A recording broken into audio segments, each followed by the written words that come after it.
Hello, Kingdom class. How are you? This is Reverend Mike. Happy Monday. How's it going?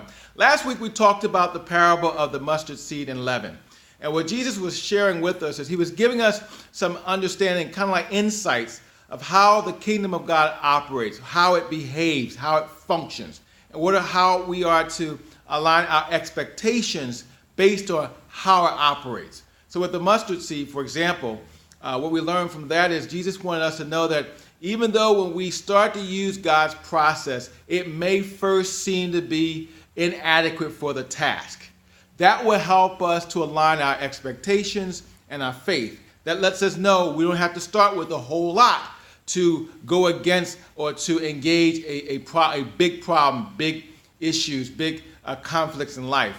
All we have to do is just start the process of the kingdom. Even though it may appear like a mustard seed, some of the examples where in some cases it's just prayer. Prayer seems to be insignificant, but boy, how powerful prayer is. Another one could be just an encouraging word in a room full of tension. Again, that doesn't seem to be adequate for the task, but we activate that little seed, mustard seed approach, then even though it starts small, it begins to grow like that mustard seed in a very pervasive way. It won't be instantaneous. According to what Jesus was sharing, as you engage the kingdom of God and his infrastructure, his system that controls everything, it begins to grow over time. It begins to affect over time. Just like a seed doesn't pop up overnight, it takes a while. So that means we have to have the patience of God for it to work. Let's go back to prayer. When we look at a situation that's insurmountable, we may engage prayer, and sometimes, unless it's a miracle, God may show up and bam, our prayers are answered immediately.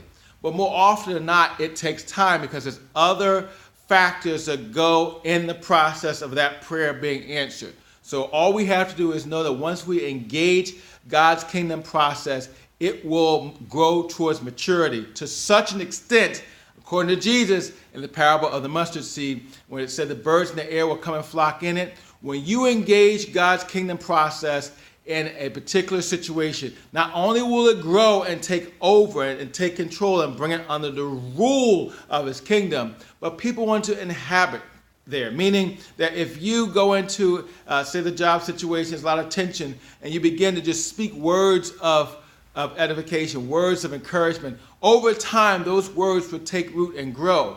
And as it's growing, it will get to the point where people just want to be with you. If nothing else, just to receive the encouraging words that first seemed inadequate, but now has transformed the whole room, which is also the second lesson we learned, which was the parable of the leaven. How leaven in the dough changes the chemical consistency of the dough, so does the kingdom process. When we encode it into environments, into situations, even into our lives, it not only has an effect, as we heard in the mustard seed, but also transforms the situation. Going back to the situation, working in a contentious environment, and we use prayer or we use words of encouragement. Not only will it affect the room, it will change the quality of the room. It will become more desirable. For example, eating unleavened bread, how leavened bread with yeast that grows with yeast looks better and tastes better. So will a situation be when you put the kingdom of God methods into a situation. It will change the consistency of that situation for the better.